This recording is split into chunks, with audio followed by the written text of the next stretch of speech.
നമസ്കാരം. എക്സാലോജിക്ക് CMRL മാസപ്പടി വിവാദത്തിൽ ED പുതിയ ചില വഴിത്തിരിവുകളിലേക്ക് എത്തിയിരിക്കുന്നു, പുതിയ ചില നടപടിക്രമങ്ങളിലേക്ക് കടന്നിരിക്കുന്നു എന്നുള്ളതാണ് ഏറ്റവും പുതിയ വാർത്താ വിശേഷം. ED വീണ വിജയന്റെയും CMRL CMD ആയ ശശിധരൻ കർത്തയുടെയും ചില സ്വത്ത് വകകൾ കണ്ടുകെട്ടിയിരിക്കുന്നു എന്നുള്ള ഏറ്റവും പുതിയ വാർത്തയാണ് പുറത്തുവരുന്നത്.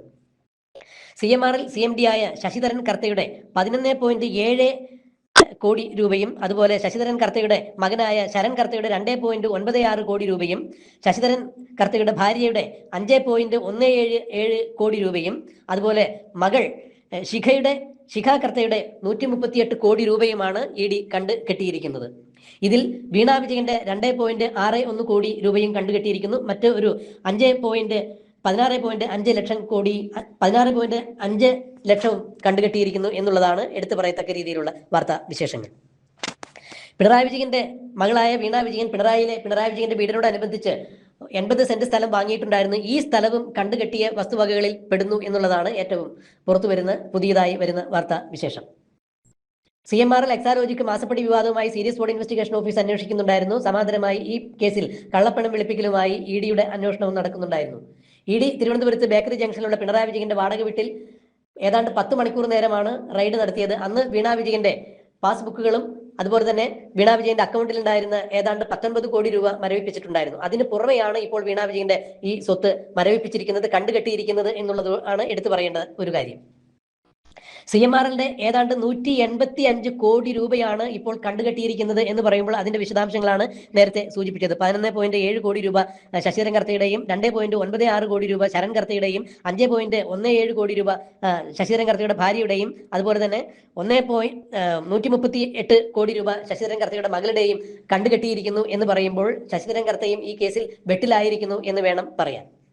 എന്തായാലും ഇതൊരു താൽക്കാലിക നടപടി മാത്രമാണ്. ഇനിയും കൂടുതൽ നടപടികൾ ഉണ്ടാകും.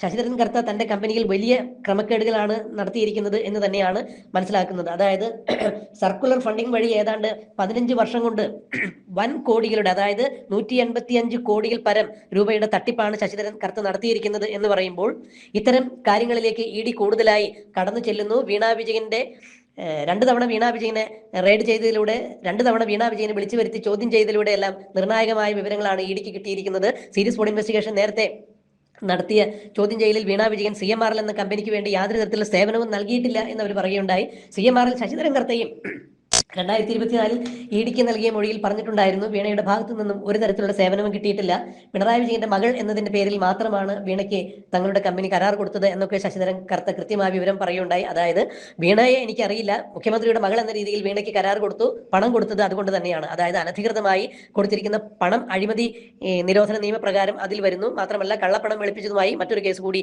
അതിൽ ഒപ്പം വരും എന്ന് തന്നെയാണ് ഇപ്പോൾ അറിയാൻ കഴിയുന്നത്. അതെന്ത് തന്നെയായാലും ഇപ്പോൾ CMRL എക്സാലോജിക്ക് മാസപ്പടി വിവാദത്തിൽ പുതിയ വഴിത്തിരിവുകൾ ഉണ്ടായിരിക്കുന്നു. ഇതിനിടയിൽ ED പിണറായി വിജയന് സമൻസ് അയക്കാൻ ഒരുങ്ങുന്നു എന്നുള്ള വാർത്ത കൂടി പുറത്തു വരുന്നുണ്ട്. കാരണം ഈ കേസിൽ ഷോൺ ജോർജും അതുപോലെ തന്നെ മാത്യു കുഴൽനാടനും പറഞ്ഞതുപോലെ യഥാർത്ഥത്തിൽ വീണയല്ല ഇതിൽ പ്രതി, പിണറായി വിജയൻ തന്നെയാണ്. മുഖ്യമന്ത്രിയായിരുന്ന പിണറായി വിജയൻ അദ്ദേഹത്തിന്റെ വകുപ്പിന് കീഴിൽ നിന്നുള്ള വഴിവിട്ട ചില സഹായങ്ങൾ CMRL എന്ന കരിമണൽ ഖനന കമ്പനിക്ക്, അതായത് ശശിധരൻ കർത്തയ്ക്ക് ലഭ്യമാക്കിയതിന്റെ പാരിതോഷികം എന്ന രീതിയിലാണ് മകൾക്ക് 2.78 കോടി രൂപ കൊടുത്തത്. കൂടാതെ പിണറായി വിജയന് ആയിരക്കണക്കിന് കോടിയുടെ വരുമാനം, അനധികൃത വരുമാനം CMRL നിന്നുണ്ടായിട്ടുണ്ട് എന്ന് തന്നെയാണ് ഷോൺ ജോർജും അതുപോലെ മാത്യു കുഴൽനാടനും എല്ലാം തുറന്നടിച്ചത്. കൃത്യമായ ഒരു അന്വേഷണം നടക്കുകയാണെങ്കിൽ ഇതിൽ EDയുടെ അന്വേഷണം മാത്രം പോലെ അഴിമതി നിയമനിരോധന പ്രകാരമുള്ള ഇത്തരം ഇടപാടുകൾ അന്വേഷിക്കുന്നതിന് CBI തന്നെ വരണം എന്നാണ് മാത്യു കുഴൽനാടനും പറഞ്ഞിരിക്കുന്നത്. എന്തായാലും EDയുടെ ഇപ്പോഴത്തെ സ്വത്ത് കണ്ടുകെട്ടൽ നടപടികൾക്ക് പുറമെ ഇനിയും പിണറായി വിജയനെ ചോദ്യം ചെയ്യുന്നതിന് വേണ്ടി വിളിച്ചു വരുത്തും, സമൻസ് അയക്കാൻ ഒരുങ്ങുന്നു എന്ന് പറയുമ്പോൾ അക്ഷരാർത്ഥത്തിൽ വീണ വിജയനല്ല, പിണറായി വിജയൻ തന്നെയാണ് ഈ കേസുമായി ബന്ധപ്പെട്ട് കുടുങ്ങാൻ പോകുന്നത്. വീണ വിജയൻ ഒരുപക്ഷെ മാപ്പ് സാക്ഷിയായേക്കും. എനിക്ക് ഈ വിഷയങ്ങളെക്കുറിച്ച് ഒന്നും അറിയുമില്ല എന്നാണ് വീണ വിജയൻ പലപ്പോഴും മൊഴി നൽകിയിരിക്കുന്നത്. അച്ഛനാണ് കൂടുതൽ കാര്യങ്ങൾ അറിയുക, ഇത്തരം കാര്യങ്ങൾക്ക് മറുപടി പറയാൻ അച്ഛനെ കൊണ്ടേ പറ്റൂ എന്ന് ഒരു ഘട്ടത്തിൽ വീണ വിജയൻ ചോദ്യം ചെയ്യലിൽ വ്യക്തമാക്കിയിരുന്നതായും പുറത്തു വരുന്നുണ്ട്. എന്തായാലും മാസപ്പടി വിവാദത്തിൽ വീണ വിജയനിൽ നിന്ന് ED അന്വേഷണം പിണറായി വിജയനിലേക്ക് നീങ്ങുന്നു എന്ന് പറയുമ്പോൾ യഥാർത്ഥ പ്രതി പിണറായി വിജയൻ തന്നെയാണ് എന്ന് ഷോൺ ജോർജും മാത്യു കുഴൽനാടനും പറഞ്ഞത് ഇപ്പോൾ അന്വർത്ഥമാകുന്നു. പിണറായി വിജയൻ ഇഡിയുടെ വലയിൽപ്പെടുന്നു, ഇഡിയിൽ കുരുക്കിൽപ്പെടുന്നു എന്ന് തന്നെയാണ് മനസ്സിലാക്കാൻ കഴിയുന്നത്. എന്തായാലും ഇപ്പോൾ വീണയുടെ സ്വത്ത് കണ്ടുകെട്ടിയതുപോലെ ഇനി പിണറായി വിജയന്റെയും അല്ലെങ്കിൽ വീണയുടെ ഭർത്താവായ മുഹമ്മദ് റിയാസിന്റെയും എല്ലാം സ്വത്ത് കണ്ടുകെട്ടാനുള്ള സാധ്യതയുണ്ട് എന്നുകൂടി നിയമവൃത്തങ്ങൾ സൂചിപ്പിക്കുമ്പോൾ ഈ കേസിൽ ഇനി മറ്റൊരു വഴിത്തിരിവ് കൂടി ഉണ്ടാകാനുള്ള സാധ്യത തള്ളിക്കളയാൻ പറ്റില്ല എന്ന് തന്നെയാണ് നിയമവൃത്തങ്ങൾ സൂചിപ്പിക്കുന്നത്. എന്തായാലും ഇനി എന്താണ് ഈ കാര്യത്തിൽ നടക്കുക എന്നുള്ളത് നമുക്ക് കണ്ടറിയാം, കാത്തിരിക്കാം.